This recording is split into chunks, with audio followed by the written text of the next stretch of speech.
Hello students, welcome. Previously, lesson 36, form 3, topic 2, we were dealing with the third aim of back titration, which is determining the percentage purity of the analyte. So we have done example 1 and example 2. So today, lesson 37, we are going to do example number 3 of the third aim of back titration, which is determining the percentage purity of the analyte. So we are given, you are provided with the following: solution M1, hydrochloric acid solution; solution N1, containing 8.8 grams per liter of sodium hydroxide; solid B1, which is 0.5 grams of an impure carbonate.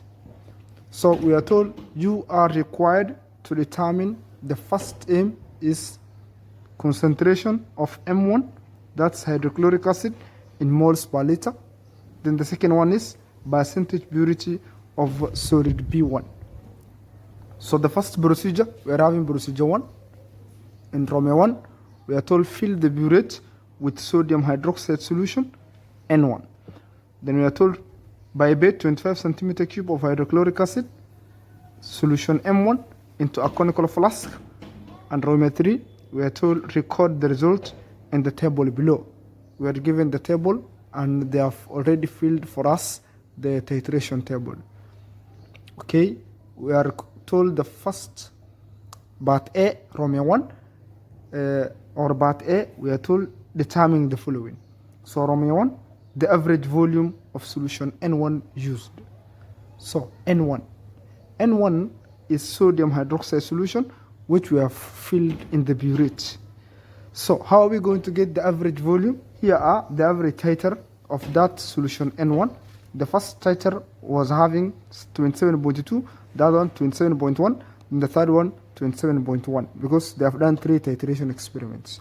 So we are going to check these 3 titrants if they are in between or in the range of plus or minus 0.2, and obviously they are in that range. So we are going to add the 3 of them, then we are going to divide by 3. So we are going to say this will be equal to 27.2 plus 27.1 plus 27.1.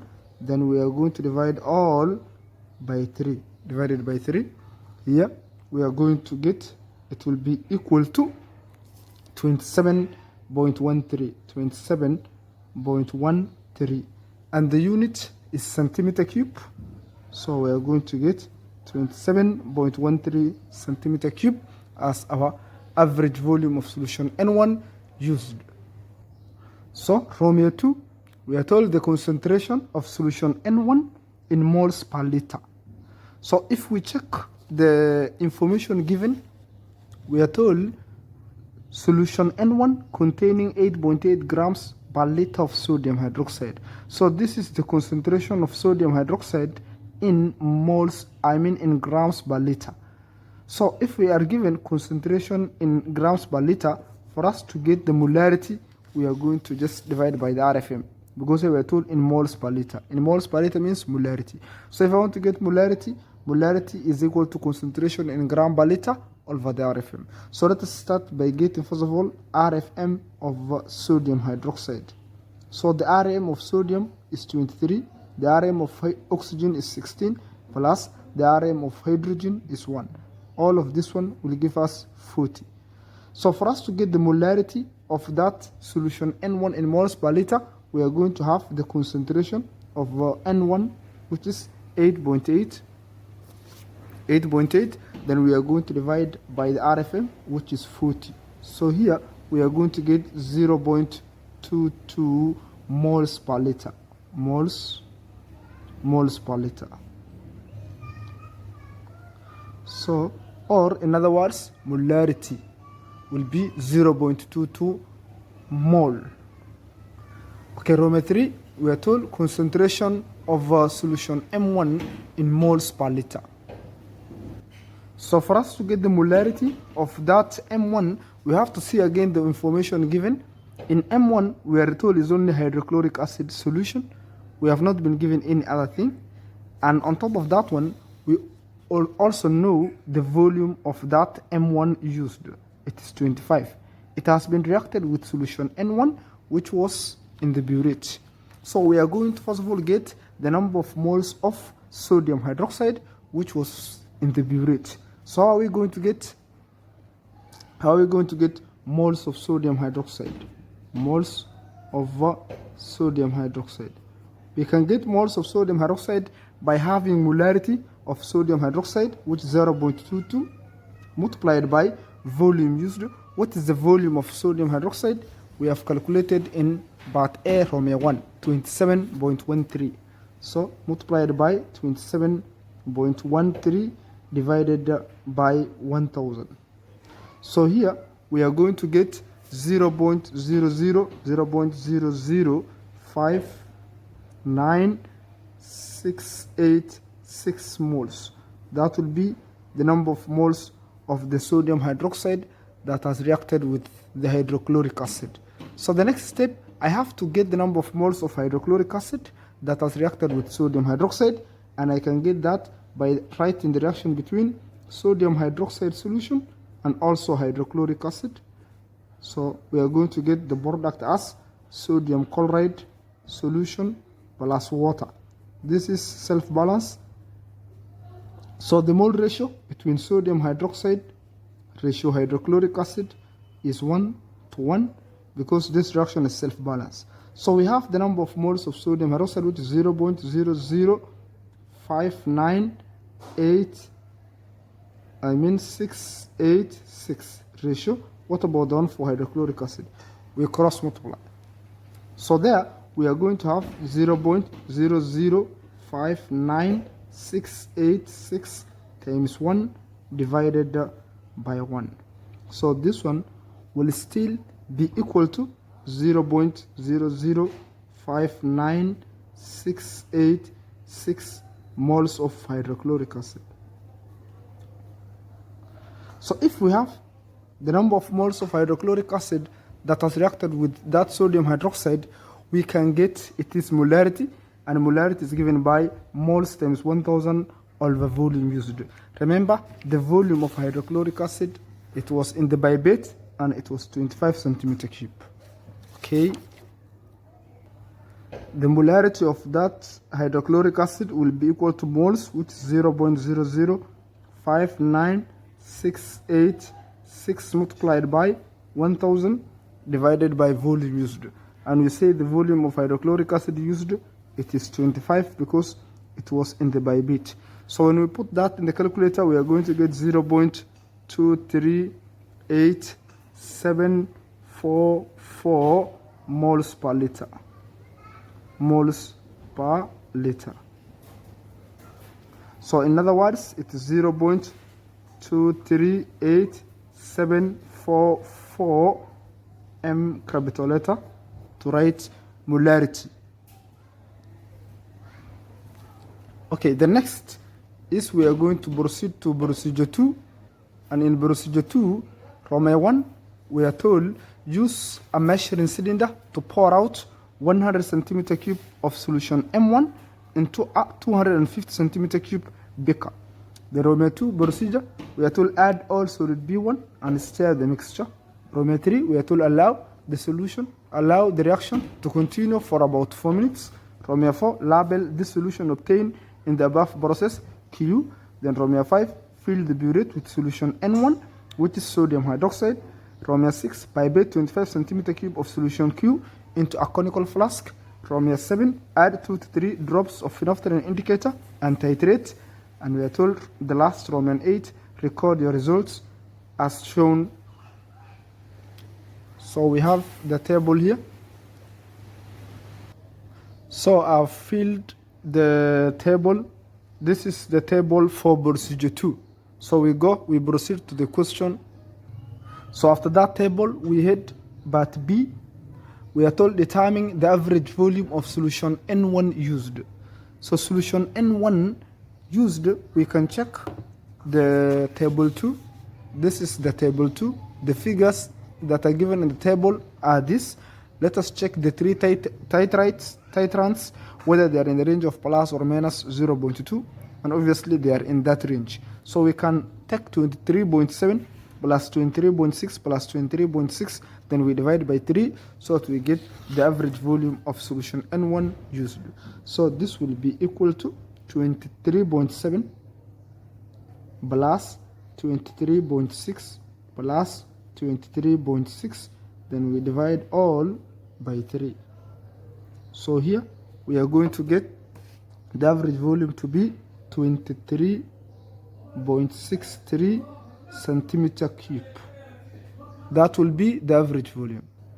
So next we are going to go to part C, Romeo 1. We are told moles of hydrochloric acid in 25 centimeter cube of solution Q. Remember, solution Q is obtained by taking 100 centimeter cube of solution M1 and adding all solid B and stirring the mixture. Then that one we are told, after the reaction continues for about 4 minutes, label the solution obtained in the above process Q. So this Q was placed in the bipette, because we are told bipette 25 centimeter cube of solution Q into a conical flask. Then it has reacted with the solution N1, which was from the burette. So what was there in the burette was sodium hydroxide solution, which its molarity is known because we have gotten the molarity of that sodium hydroxide, or N1, to be 0.22. And we have gotten the volume of the sodium hydroxide, or N1, that reacted with this 25 centimeter cube of solution Q as 23.63. So we can get, first of all, the number of moles of sodium hydroxide. So moles of sodium hydroxide that reacted with the solution Q. So that one we can get by taking the molarity of sodium hydroxide, which we have gotten 0.22, multiplied by the volume of the solution N1, which is 23.63, then divided by 1000. That will be the first step, and the answer that we are going to get there is 0.00051986 moles of sodium hydroxide. The next step, I have to write the reaction between sodium hydroxide and hydrochloric acid and get the mole ratio. So I've written that reaction in the first procedure. I know the mole ratio between sodium hydroxide ratio hydrochloric acid is 1:1. So I've gotten the number of moles of sodium hydroxide to be 0.0051986. So I can ask myself, what about the number of moles of hydrochloric acid that reacted with that solution N1, or that sodium hydroxide solution? So this will be 0.0051986 multiplied by 1, then divided by 1. So we are going to get the same answer, which is 0.0051986 moles of hydrochloric acid. So that will be for C Romeo 1. So we proceed C Romeo 2. We are told moles of hydrochloric acid in 100 centimeter cube of solution Q. Remember, this is the number of moles of solution Q in 25 centimeter cube of solution. So we're asked in 100 centimeter cube of solution Q. So we are going to relate only, and we are going to say if 25 centimeter cube of solution Q can give us number of moles of 0.00511986 moles. What about if we are having 100 centimeter cube of solution Q? What number of moles can it give us? We cross multiply. So we are going to have there 100 times 0.0051986 divided by 25. So here, what are we going to get? When we put those figures in the calculator, we are going to get 0.027944 moles of hydrochloric acid. Moles of hydrochloric acid. That will be the number of moles of hydrochloric acid in 100 centimeter cube of solution Q. So next we are going to go to Romeo 3, we are told moles of hydrochloric acid in 100 centimeter cube of the original hydrochloric acid solution. So we can see procedure 2, the information given was, we are told, use a measuring cylinder to pour out 100 centimeter cube of solution M1. So solution M1 was hydrochloric acid. So the volume there is 100 centimeter cube. So what about the molarity of solution M1? We have calculated it here. So barometry, the concentration of solution M1 in moles per liter, that's molarity. We have gotten the molarity like this, 0.238744 mole. So if we take this molarity, we multiply by this volume, we divide by 1000, we are going to get the original moles of hydrochloric acid. Okay, how are we going to do that? This will be equal to the molarity of hydrochloric acid, which is 0.238744 multiplied by 100 and divided by 1000. So here we are going to get 0.0238744 moles of hydrochloric acid. So this will be the original moles of hydrochloric acid. Okay, next. So Romeo 4, we are told moles of hydrochloric acid that were used in the reaction with solution B. That means solid B. Solid B1. So this one is the number of moles of hydrochloric acid. So we had the original moles of hydrochloric acid to be this, and also the moles of the hydrochloric acid that reacted with that sodium hydroxide, which was 0.027944 moles of hydrochloric acid. So if we want to get the moles of hydrochloric acid that were used in the reaction with solid B1, we have to subtract the original moles minus the moles of the hydrochloric acid that reacted with sodium hydroxide. So we are going to write the formula. First of all, we are going to say moles. Moles of hydrochloric acid that reacted with solid B1 will be equal to the original moles, which is 0.0238744 minus the number of moles of hydrochloric acid that reacted with the sodium hydroxide, which is 0.027944 moles. So if we put those in the calculator, we are going to get as our number of moles to be 0.00308 moles of hydrochloric acid. So this will be the number of moles of hydrochloric acid that reacted with solid B1. So Romeo 5, we are told moles of the carbonate that reacted with hydrochloric acid.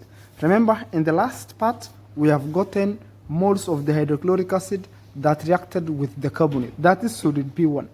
So in this Romeo 5, we are asked to look the number of moles of the carbonate that reacted with the hydrochloric acid. So we have to write the reaction, but we don't know solid B1. We don't know that carbonate. So, but we know one general thing is that when hydrochloric acid reacts with the carbonate, the mole ratio between the carbonate and hydrochloric acid is 1:2. For example, if in case this carbonate is from sodium carbonate, that means group 1 carbonate, when it reacts with hydrochloric acid, we get sodium carbonate, water and carbon dioxide. Sodium carbonate, sodium chloride, we are going to get sodium chloride plus water plus carbon dioxide. So for us to balance this question, we have to put 2 here, we have to put also 2 there. So that means the mole ratio between the carbonate and the acid is 1:2. If in case the carbonate is from group 2, that means calcium carbonate reacting with hydrochloric acid, we are going to get calcium chloride plus water and also plus carbon dioxide. So to balance the question, we have to put 2 again. So the mole ratio between a carbonate and also the acid will be 1:2. So that's the general. So the general, we are going to say carbonate ratio hydrochloric acid is 1:2. And remember, we have the number of moles of the hydrochloric acid to be 0.00308. So we're going to say if we have 0.00308 moles, what about the number of moles of the carbonate? We can just cross multiply there. So what are we going to get? We are going to get and say 1 times 0.00308 divided by 2. This will be equal to, what are we going to get? We are going to get 0.00154 moles of the carbonate, that is solid B1. That will be the number of moles of the carbonate that reacted with the hydrochloric acid. Romeo 4. We are told, given that the RFM of the carbonate is 72, calculate the mass of the carbonate that reacted. So the formula for calculating mass of solid B1 will be equal to moles of B1 multiplied by RFM. So the moles is here 0.00154 multiplied by 72. So here, what are we going to get? We are going to get 0.11088 gram of solid B1 as the mass of solid B1. Okay, then D Romeo 2, we are told percentage purity of the carbonates, that is solid B1. How are we going to get percentage purity? We are going to have, first of all, pure mass of the carbonate, which is 0.11088 divided by the mass of the carbonate, and that one is given in the first batch, where we are told you are provided with solid B1, which is 0.5 grams of impure carbonate. So the mass of the impure carbonate was 0.5, then we multiplied by 100. So what are we going to get? When we put this in the calculator, we are going to have 22.176%. So this is the percentage purity of the carbonate, that's solid B1. So that's the end of our question.